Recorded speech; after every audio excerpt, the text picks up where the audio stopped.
আসসালামু আলাইকুম ভিউয়ার্স, আজকের কাজ হতে চলেছে ইউপিএস এর। কারেন্টের ধারণা না থাকলে এ ধরনের কাজ করতে পারবেন না। তো আমি ইউপিএস নিয়ে কাজ করি দীর্ঘদিন যাবত। আমার কাছে একটা রিকোয়েস্ট অনেক বেশি আসতেছে, সেটা হচ্ছে ইউপিএস এর মধ্যে কিন্তু একটা ডিফল্ট চার্জিং সিস্টেম থাকে, যার সাহায্যে ইউপিএস এর ইন্টারনাল যে ব্যাটারিটা থাকে সেটাকে চার্জ করতে সক্ষম। এখন আমরা যদি এই ইউপিএসটাকে বড় ব্যাটারির সাথে যুক্ত করি, সেই ক্ষেত্রে কিন্তু এটার মধ্যে যে ডিফল্ট চার্জিং সিস্টেমটা থাকে সেটা দিয়ে কন্টিনিউ চার্জ করতে থাকে, কিন্তু অল্প পরিমাণে চার্জ হওয়ার কারণে ফুল চার্জ করতে পারে না। এই ক্ষেত্রে ইউপিএসটা গরম হয়ে থাকে। ইউপিএস মোড অক্ষত রেখে এই স্লো চার্জিংটা কীভাবে বন্ধ করা যায় সেই বিষয়টা অনেকেই দেখতে চান। আমার সাথে দেখতে পাচ্ছেন 650 বিএ পাওয়ার প্যাকের মেটাল বডির একটি ইউপিএস।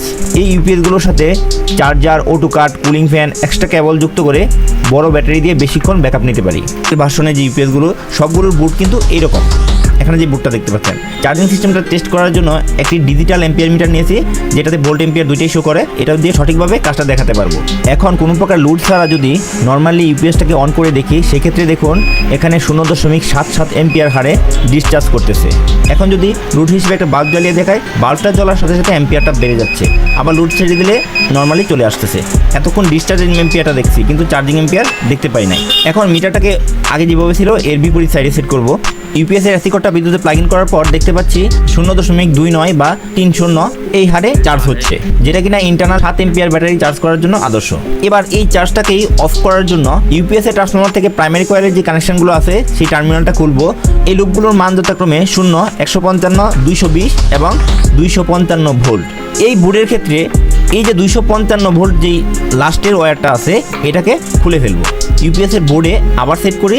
এবার দেখুন এসি কোডটা বিদ্যুতে প্লাগ ইন করলে আগে যে চার্জটা দিত সেটা কিন্তু দিচ্ছে না। এই ক্ষেত্রে ইউপিএসটাও সুন্দরভাবে চলতেছে।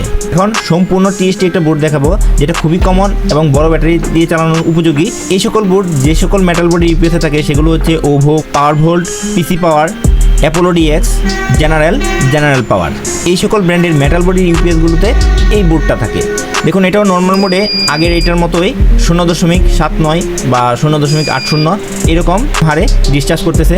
এবার যদি লোড দিয়ে পরীক্ষা করি, যেহেতু এটা একটি 100 ওয়াটের বাল্ব, সেক্ষেত্রে 13 এম্পিয়ারের বেশি হারে ডিসচার্জ করতেছে। তো এবার মিটারটাকে আবার উল্টিয়ে পরীক্ষা করব চার্জিং অবস্থাটা দেখার জন্য।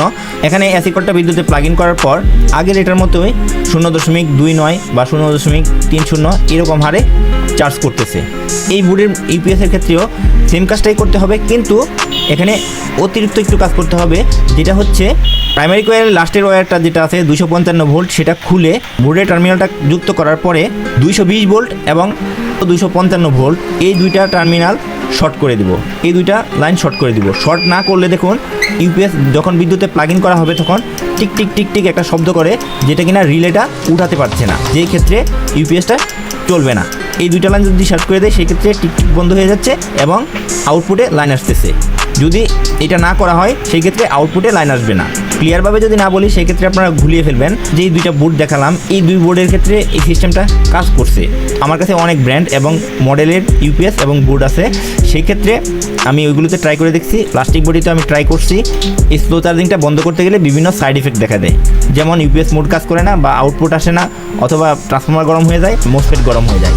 আমার বিনীতভাবে অনুরোধ থাকবে যে যদি আপনার এই বিষয়ে পূর্ব অভিজ্ঞতা না থাকে বা ধারণা না থাকে, সেই ক্ষেত্রে এগুলো করতে যাবেন না, তাহলে দেখতে যাবে সম্পূর্ণ ইউপিএসটাই ড্যামেজ হয়ে যাবে।